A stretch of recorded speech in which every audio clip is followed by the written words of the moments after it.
In this article, we will discuss about WTO, World Trade Organization.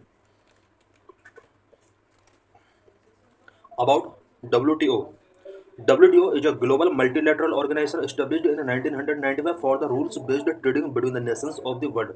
WTO एक global multilateral organisation है जो कि world के Nations के बिटवीन रूल बेस्ड ट्रेडिंग को इस्टेब्लिश करने के लिए 1995 में फॉर्म किया गया था. It is a global membership group that manages and promotes free trade.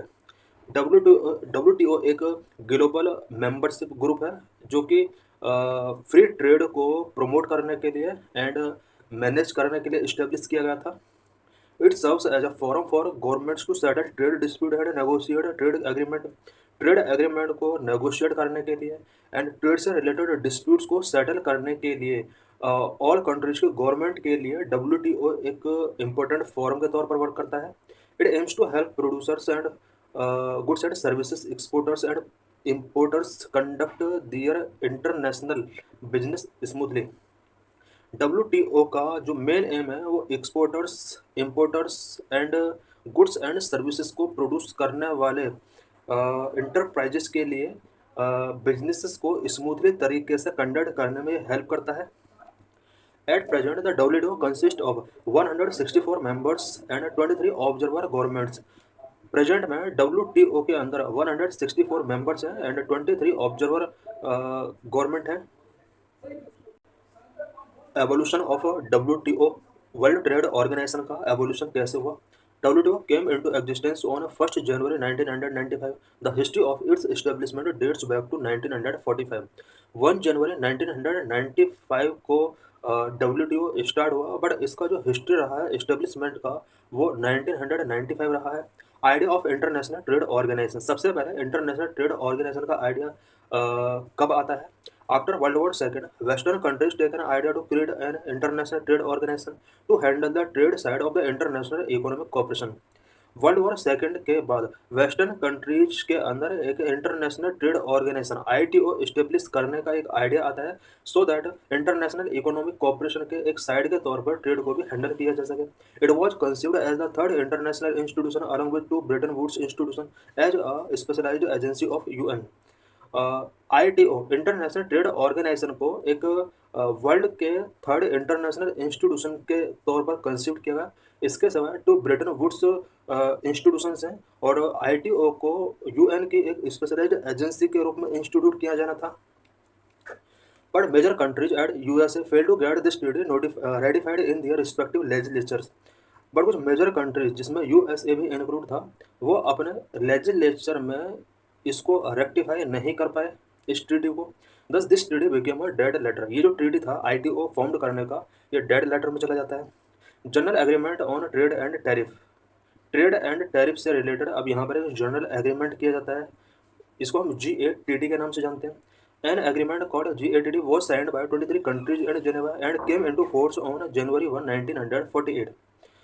Geneva के अंदर 23 कंट्रीज के अंदर एक एग्रीमेंट जिसको GATT के नाम से जाना जाता है साइन किया गया और 1 जनवरी 1948 से ये स्टार्ट हो गया.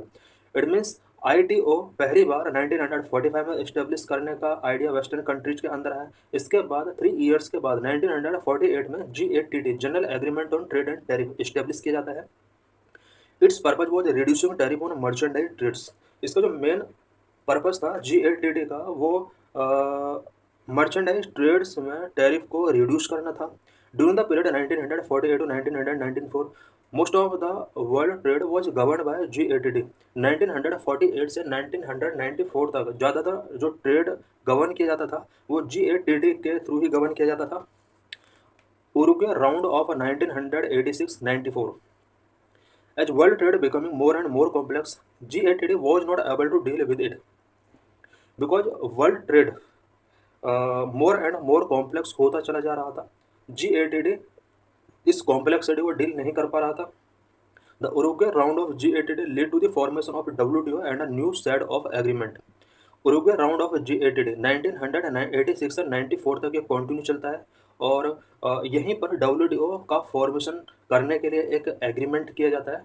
WTO means world trade organization यहीं से इस्टेब्लिश होता है. Era of WTO. The WTO regime was signed during the April 1994 ministerial meeting at the Marrakech, Morocco, and hence is known as the Marrakech Agreement. अप्रैल 1992 में एक Morocco के अंदर ministerial meeting के during WTO region को sign किया जाता है और इसको हम मारिक्स एग्रीमेंट के नाम से भी जानते हैं. Members of G8 in 1947 automatically became the members of WTO, and it was also depend on other. It was also open to other countries. G8 1947 के जो मेंबर्स थे ऑटोमेटिकली वो WTO के मेंबर बन जाते हैं और अदर कंट्रीज के लिए भी इस WTO को ओपन कर दिया जाता है.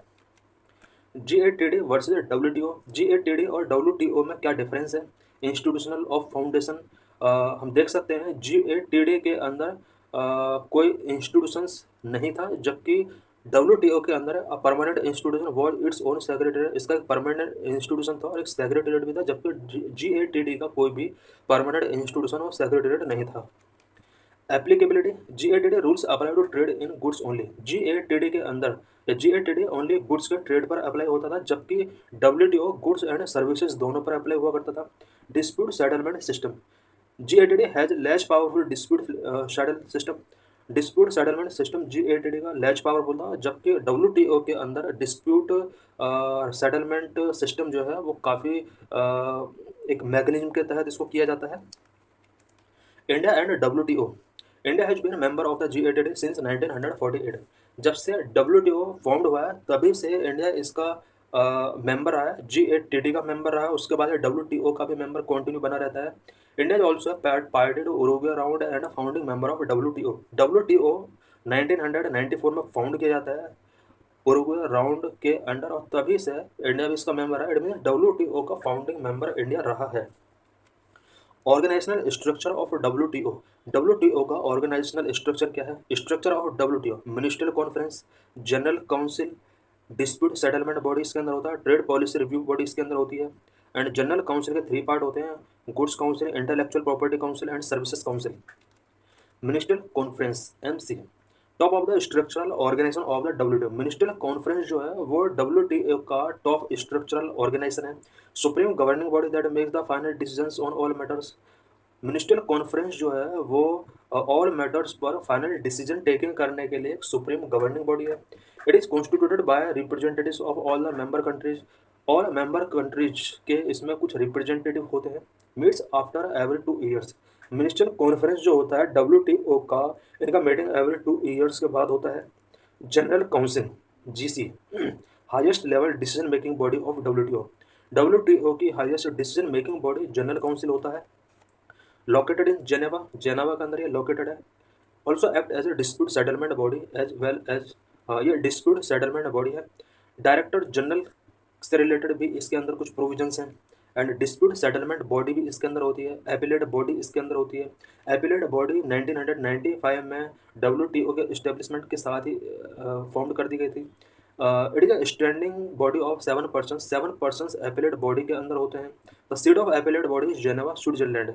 स्विट्जरलैंड के जेनेवा में एपिलेट बॉडी का सीट है.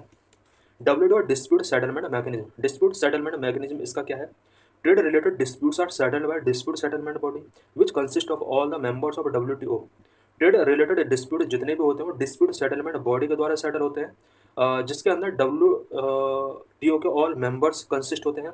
Process of dispute settlement. Dispute settlement का क्या प्रोसेस होता है? First stage consultation up to 60 days aimed at settling the trade dispute through conciliation. About 60 days continue पहले फर्स्ट स्टेज में कंसल्टेशन किया जाता है डिस्प्यूट से related. Second stage up to 1 year.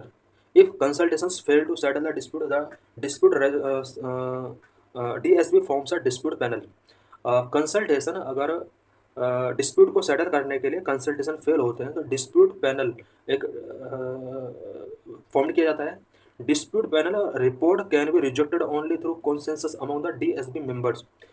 DSP members के कॉन्सेंसस के बेस पर dispute panel report को रिजेक्ट किया सकता है, अदरवाइज इसको एक्सेप्ट कर लिया जाता है. Appellate stage. Dispute panel's ruling can be appealed bye either side. किसी भी साइड के द्वारा डिस्प्यूट पैनल का जो भी रूलिंग होता है उसको अपील किया जा सकता है. Each appeal is heard by 3 member of the permanent 7 membership appellate body. Appellate body के अंदर 7 मेंबर होते हैं, 7 मेंबर में से 3 मेंबर के द्वारा अपील को हियर किया जाता है। Appellate body can uphold, reverse और modify the dispute panel's ruling. Appellate body जो होती है वो डिस्प्यूट पैनल के रूलिंग को अपहोल्ड कर सकता है, रिवर्स कर सकता है एंड मॉडिफाई करके रख सकता है। The dispute settlement body has to accept और reject the report of the appellate body. Appellate body का जो भी रिपोर्ट होता है डिस्प्यूट सेटलमेंट बॉडी उसको एक्सेप्ट भी कर सकता है, रिजेक्ट भी कर सकता है। WTO agreement. Number 1 agreement on agriculture. Agreement agriculture से रिलेटेड इसको एग्रीमेंट करने होते हैं। Number 2 agreement on trade in textile and clothing. Textile and clothing से रिलेटेड भी इसको एग्रीमेंट्स करने होते हैं। Agreement on TRIMS, agreement on trips, general agreement on trade in services. Services से रिलेटेड ट्रेड पर भी जनरल एग्रीमेंट इनको करने होते हैं। Objectives of WTO। WTO के क्या क्या ऑब्जेक्टिव्स हैं? Number 1 to set rules for international trade to stimulate economic growth and employment. Economic growth and employment को स्टिमुलेट करने के लिए इंटरनेशनल ट्रेड से रिलेटेड रूल सेट करना इसका मेन ऑब्जेक्टिव है। Number 2 to provide a forum for negotiating and monitoring trade liberalization by lowering trade barriers. Number 3 to resolve trade disputes and contribute to the peace and stability of the world. पूरे world के अंदर peace and stability को maintain करना and trade dispute को resolve करना भी इसका एक ऑब्जेक्टिव है। Number 4 to increase the transparency of decision making process related to trade. Trade से रिलेटेड डिसीजन मेकिंग प्रोसेस के अंदर ट्रांसपेरेंसी को इंक्रीज करना भी इसका एक ऑब्जेक्टिव है। Number 5 to cooperate with major international economic institutions involve in global economic management. Major international economic institutions के अंदर कॉपरेट को बूस्ट करना इसका मेन ऑब्जेक्टिव है। Number 6 to help developing countries by cutting the cost of doing business giving full benefits from the global trading system. Developing countries को help करना भी WTO का ऑब्जेक्टिव्स में से है।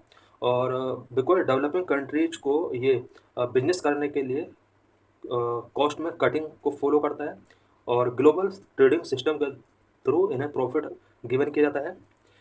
Number 7 to encourage good governance by reducing arbitrariness. Arbitrariness को reduce करके good governance को एनकरेज करना भी इसका एक ऑब्जेक्टिव है। Challenges and issues with WTO। WTO के बिफोर क्या क्या चैलेंजेस हैं, क्या क्या इशूज हैं अभी भी। Number 1 China state capitalism. China का जो स्टेट कैपिटलिज्म है ये एक WTO के लिए चैलेंजिंग बना हुआ है। Number 2 plurilateral versus multilateral agreement. Number 3 agreement on fisheries subsidies. Number 4 agreement on e commerce. Number 5 permanent solution to public stock holdings. Number 6 lack of transparency. Number 7 defunct dispute settlement body. Number of China's state capitalism. Due to size and growth of Chinese economy, the nature of China's economic system has created tensions in the global trading system. Chinese economy का जो size and growth है इसकी वजह से China का economic system का जो nature है उसकी वजह से कुछ टेंशंस ग्लोबल ट्रेडिंग सिस्टम में क्रिएट हुए हैं। The rule book of WTO is advocate for addressing the challenges posed by the Chinese economy. Chinese economy के द्वारा जो भी चैलेंजेस पोज किए गए हैं WTO के रूल बुक में उससे रिलेटेड जो रूल्स हैं वो चाइनीज थ्रेट को एड्रेस करने में इनएडिक्वेट शो हो रहे हैं। Number of plurilateral versus multilateral agreements. The debate has arisen between the developing and developed countries with respect to the nature of trade negotiations under the WTO। WTO के अंदर जो भी ट्रेड नेगोशिएशंस हैं इसके respect में developed and developing countries के बीच में कुछ डिबेट अराइज हुए हैं। Developed countries have been pushing for plurilateral agreement, but developing countries led by India want the continuation of multilateral framework as per special needs and interest of poor and developing countries. Developed countries ने हमेशा प्लूरिलैटरल agreement को push करने की कोशिश की है, वहीं developing countries जो कि इंडिया के द्वारा लीड की जा रही हैं वो चाहते हैं कि डेवलपिंग कंट्रीज के नीड्स और इंटरेस्ट के बेस पर एक मल्टीलैटरल फ्रेमवर्क होना चाहिए। Number 3 agreement on fishery subsidies. Fishery subsidies से रिलेटेड भी कुछ इशूज हैं। WTO member countries are presently negotiating a multilateral treaty of fisheries subsidies which seek to ban certain forms of fisheries subsidies that contribute to overfishing.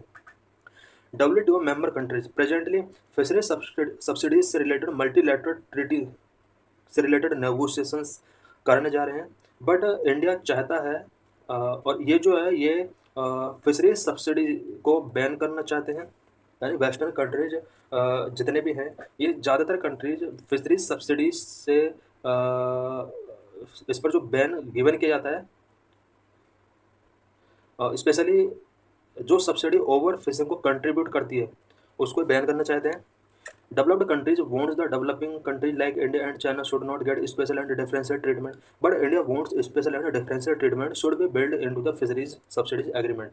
Developed country चाहते हैं कि developing countries like India and China इनको जो special and differential treatment given किया जा रहा है वो नहीं दिया जाना चाहिए, but India wants special and differential treatment. लेकिन इंडिया चाहता है या डेवलपिंग कंट्रीज चाहते हैं कि इन्हें special and differential treatment given किया जाना चाहिए और फिशरीज सब्सिडी से रिलेटेड एग्रीमेंट को कंटिन्यू रखा जाना चाहिए। Number 4, agreement on e commerce. The developed countries lead by the USA wants to tackling barriers that prevent cross border sales and permanently banning custom duties on electronic transmission. Developed country चाहते हैं कि cross border sales को prevent करने के लिए जो barriers हैं उनको टैकल किया जाना चाहिए, साथ ही इलेक्ट्रॉनिक ट्रांसमिशंस के थ्रू जो कस्टम ड्यूटी पुट की जाती है उसका परमानेंटली उनको बैन किया जाना चाहिए। India is clearly stated that it is against any binding rule on e commerce. India चाहता है कि ई कॉमर्स पर कोई भी अगर बाइंडिंग रूल है वो नहीं होना चाहिए। नंबर है permanent solution for public stock holding. India has been demanding a permanent solution on public stock holding in order to implement national food security. India चाहता है कि नेशनल फूड सिक्योरिटी एक्ट को इम्प्लीमेंट करने के लिए permanent solution public stock holding से related होना चाहिए। Number 6, lack of transparency. There is no universally accepted definition of what qualifies as a developing और डेवलप्ड कंट्री। कोई भी यूनिवर्सली एक्सेप्टेड डेफिनेशन नहीं है कि किसको डेवलपिंग के अंदर और किसको डेवलप्ड कंट्री के तौर पर एज ए क्वालिफिकेशन रखा जाना चाहिए। It mean developing and developed country का कोई भी अभी क्वालिफिकेशन स्केल नहीं है। Members can self-designate developing countries to get special and differentiated treatment, a practice that is often contested. Member countries self designate कर लेते हैं कि वो डेवलपिंग कंट्रीज सो दैट उन्हें special and differential treatment given किया जा सके। Number 7, defunct dispute settlement body. Defunct dispute settlement body से रिलेटेड कुछ इशूज हैं। DSP dispute settlement body has been lying defunct since last many years due to non-appointment of judges in the appellate body. Because last कुछ years है appellate body के अंदर जजेस का non appointment of जजेस का अपॉइंटमेंट नहीं हो रहा है। इस वजह से डिस्प्यूट सेटलमेंट बॉडी डिफंक्ट हो चुका है। सजेस्टेड रिफॉर्म इन WTO के अंदर क्या क्या रिफॉर्म्स की स्टेप नीड है। Number 1, new set of rules. Modernizing the WTO will require a new set of rules for dealing with e-commerce and digital trade. E-commerce and digital trade को deal करने के लिए न्यू सेट ऑफ रूल्स का WTO के अंदर बहुत ही ज़रूरत है सो दैट WTO को मॉडर्नाइज किया जा सके। Number 2, tackling Chinese threat.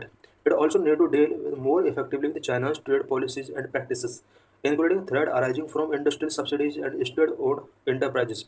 Because China के ट्रेड पॉलिसीज एंड प्रैक्टिसेस की वजह से कुछ थ्रेट WTO के बिफोर या पूरे वर्ल्ड ट्रेडिंग सिस्टम के बिफोर क्रिएट हुए हैं, सच एज इंडस्ट्रियल सब्सिडीज से related and state owned enterprises की वजह से कुछ थ्रेट अराइज हुए हैं। इनको इफेक्टिवली तरीके से डील करने की जरूरत है। Number 3, environmental sustainability. Enhancing efforts to align trade policies with environmental sustainability could address climate challenge and rejuvenate the WTO। अगर हम ट्रेड पॉलिसीज को इन्वायरमेंटल सस्टेनेबिलिटी के साथ अलाइन करते हैं तो इसके थ्रू क्लाइमेट चैलेंज को एड्रेस किया जाता है और साथ ही WTO को रिजुविनेट किया जा सकता है। So thanks for watching this video.